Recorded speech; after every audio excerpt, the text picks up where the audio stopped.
안녕하세요 여러분, 키키모리입니다. 오늘은 제가 현금 생활에 좀 도움이 될 법한 책 미라클 일주일 지갑이라는 책을 소개해드리려고 가져왔어요. 이 책은 제가 회사 친한 언니랑 도서관에 갔다가 그 언니는 제가 현금 생활하는 걸 알고 있거든요. 그래서 언니가 이거 일주일 지갑 현금 생활하고 비슷한 내용 아닐까? 하고 추천해줘서 읽었는데 딱 맞는 거예요. 현금 생활의 가이드가 될 법한 책. 우선 이 책은 재테크 컨설팅 회사의 대표이사이신 요코야마 미츠아키라는 분이 이 책을 쓰셨습니다. 이 책의 내용을 제가 좀 소개를 해드릴게요.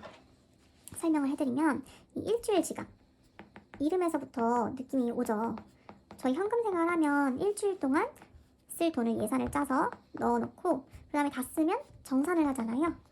이 책도 그렇게 하라는 거예요. 예산을 짜고 그 다음 정산을 해서 남은 돈을 저축을 하거나 사고 싶은 거, 먹고 싶은 거에 낭비를 하거나, 이거는 선택으로 해서 이렇게 써라 라는 건데, 근데 이 책은 우리가 일주일 지갑, 현금을 가지고 이렇게 현금 생활하는 게 참 쉽지 않잖아요. 우리는 카드를 쓰는 거에 익숙하단 말이에요. 지금 저처럼 용돈, 그 다음에 커피, 그리고 생활비, 그 다음에 배달 외식, 그리고 또 섬김비도 있고, 비상금, 병원비, 교통비, 헌금, 이런 항목들을 다 처음부터 현금으로 쓰겠다라고 다짐을 하는 게 생각보다 정말 어려워요. 저도 사실 이 중에서 이 두 개는 이미 계좌이체 하고 있죠. 현금으로 쓰기가 어려우니까. 그러니까 이런 항목들을 처음부터 현금으로 쓰기는 쉽지 않다.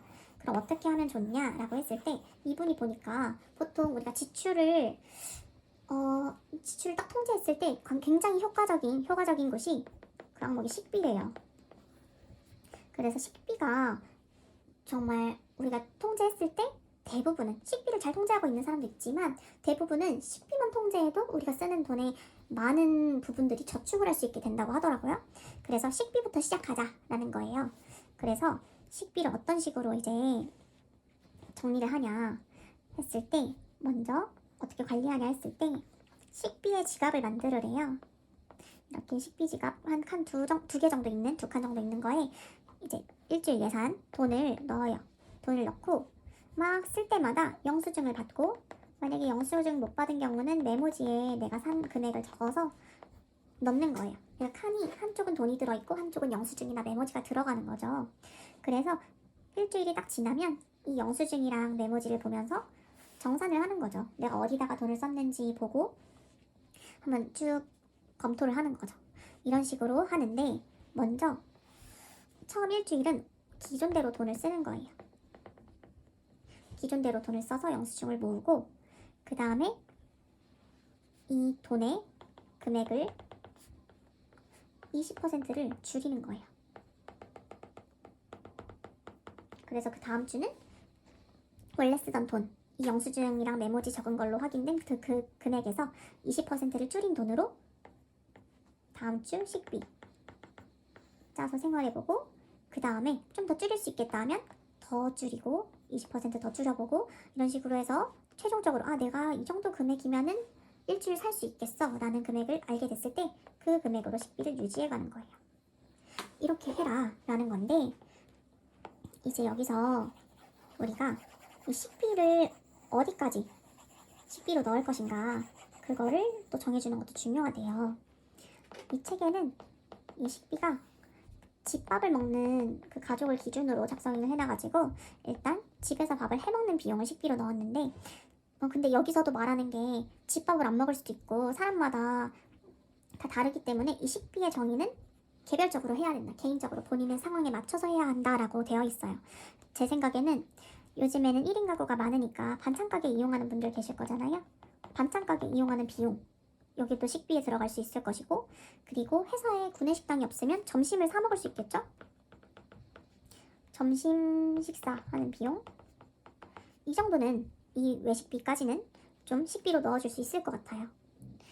그리고 집에서 해먹는 당연히 집밥 그 식재료비, 이것도 식비로 들어갈 수 있겠죠. 근데 여기서 중요한 건 식비와 외식비는 다르다라고 하는 거예요. 식비와 외식비는 다르기 때문에 별도의 항목으로 계산을 해야 한다라는 거고, 또 두 번째 포인트는 이제 주기적으로 사는 거 있죠.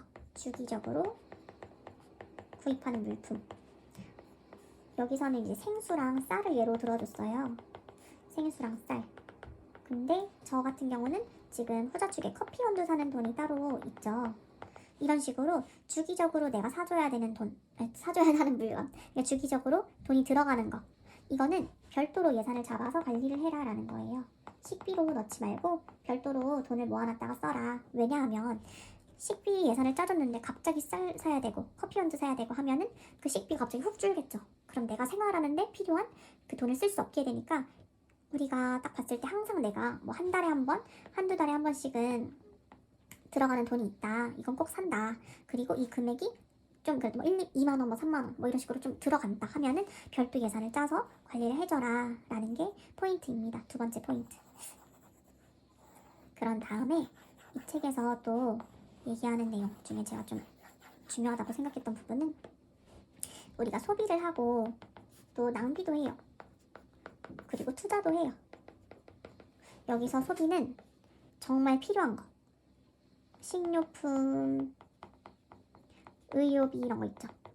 이런 거 등등등. 내가 살면서 꼭 필요한 돈, 꼭 써야 되는 돈이고, 낭비는 기호품이나 꼭 사지 않아도 됐는데 그냥 내가 사고 싶어서 산 거 있죠.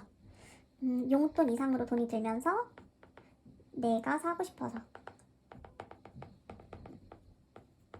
사는 돈, 사는 물건.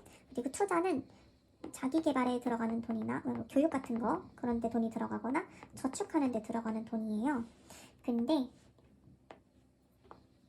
여기서 이 소비는 70% 정도의 비율이 좋고, 낭비는 5% 정도 비율이 좋고, 투자는 25% 정도의 퍼센트를 가지고 있으면 이게 정말 이상적인 비율이래요, 이게. 근데 일단 여기서 전제 조건은 연봉 8천만 원. 연봉 8천만 원 기준으로 월 급여의 70, 소비는 70, 낭비는 5%, 투자는 25% 이렇게 들어가는 게 좋다고 해요. 근데 여기서 가능하면 소비는 더 줄이고 투자는 더 늘리면 더 좋다고 합니다. 일단 황금 비율의 기본 퍼센트가 70, 그다음 5, 그리고 25라는 거예요. 그리고 이렇게 식비를 먼저 해보다가 그러다가 점차적으로 더 가능하면 항목들을 더 늘려가면 좋겠죠. 많아지게 이렇게 해주면 좋겠죠. 그래서 제가 이 책을 읽으면서 또 이 책 보다 보면 뭐 주에 중간에 좀 잔액을 확인하래요. 잔액을 막 쓰지, 돈을 막 쓰지 말고 중간에 얼마 정도 남았는지 검토를 한번 해라, 중간 점검을 해라 라는 건데, 이 책 보면서 저도 좀 팁들을 많이 얻은 것 같아요. 중간에 따로 뭐 영상을 찍지 않더라도 뭐 정산까지는 안 하더라도 이렇게 얼마 남았는지도 한번 보고, 그리고 월 다 지나고 나서 제가 소비랑 낭비랑 투자랑 이 항목들 만들어가지고 어디다가 소비 넣어주고 어디다가 낭비 이렇게 넣어주고 사용한 금액들을 쭉쭉 넣어서 확인을 하면 퍼센트를 또 따져볼 수 있잖아요. 지금 저의 소비와 낭비와 투자의 퍼센트 이런 것도 한번 따져보고, 그리고 뭐 커피 원두 외에도 저는 아기 뭐 기저귀도 항상 사야 되고 이런 물건, 이런 물품들이 좀 있단 말이에요. 이런 것들은 또 예산을 따로 빼가지고 후저축으로 해서 넣어주고 사용을 해주고 이런 식으로 좀 하면 될 것 같아가지고 좀 도움이 많이 됐던 것 같아요. 그래서 정말 현금 생활 궁금한데, 하고 싶은데 좀 더 내용을 어떻게 하면 내 현금 생활 알차게 할 수 있을까, 내 현금 생활의 내용을 더 좀 가치가 더 높아지게 라고 말해야 될까요? 뭔가 좀 더 잘 운영을 할 수 있을까 할 때 이 책이 좀 도움이 될 것 같습니다. 궁금하신 분들은 한번 도서관 가서 빌려보시거나 뭐 개별적으로 뭐 구입해서 보시거나 하시는 것 추천드려요. 저는 마음에 들어서 하나 좀 가지고 있고 싶기도 합니다.